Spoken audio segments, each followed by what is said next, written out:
If being a stay-at-home parent was so amazing, more men would do it and you would not have to work so hard to convince women that they should be stay-at-home moms, okay? The original post was trying to convince women that there's absolutely no reason that they should not be a stay-at-home mother. But if you are working that hard to convince them, then you know there is something wrong, right? This comment hits the nail on the head. It says, based on my experiences, dads don't want to stay home with the kids. They'd rather work and do things like golf, fish, and train for marathons, so they never have to be at home with their family. And here's the thing. I don't know if it's that they don't want to be home with their family, but men oftentimes do prioritize work and their recreation and hobbies. Men have more time to spend on themselves, on their friendships, on their passions than women do. And women know that regardless of whether or not they're a stay-at-home mom or a working mom, they're going to have very little time for themselves. Unfortunately, the way that marriage is structured and our society is structured, women are the ones doing the bulk of the domestic labor. They're doing the bulk of the childcare, even when they're working full-time, even when they're the breadwinners. Women have less time for hobbies and recreation.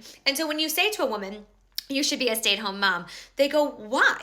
I'm going to do the work regardless. But when I become a stay-at-home mom, the narrative is that I'm a gold digger, that I have no value, that my life is a permanent vacation, and that I don't deserve breaks, right? And so as a stay-at-home mom, she gets even less time for herself because she's constantly on for her entire family. It's a 24/7 job.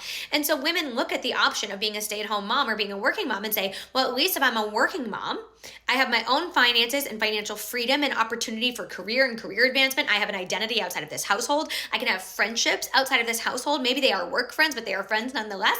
And when I'm a stay-at-home mom, I lose some of that. Not always, but you can. And so when women look at it, they say, I'd rather do that because then also I don't have to justify my value. I don't have to justify my time. If I can put a monetary dollar on it, then this society will see that I have value. And unfortunately, that is a society we live in. And men are also working within that same thing, which is why they prioritize work over everything else. And then they prioritize their own time because they see their time as valuable. And when women are a stay-at-home mom, people don't see their time as valuable. People often make jokes about stay-at-home moms sitting on the couch watching TV all day when we know that's just simply not true. So if men saw how amazing it was to be a stay-at-home mom, more of them would do it. If we actually valued stay-at-home moms, more women would do it. If we compensated women for being stay-at-home moms, more women would do it. But until that's the case, you are going to continue to see women remain in the workforce. And also, not for nothing, the economy is just not something that most people can survive with a single income.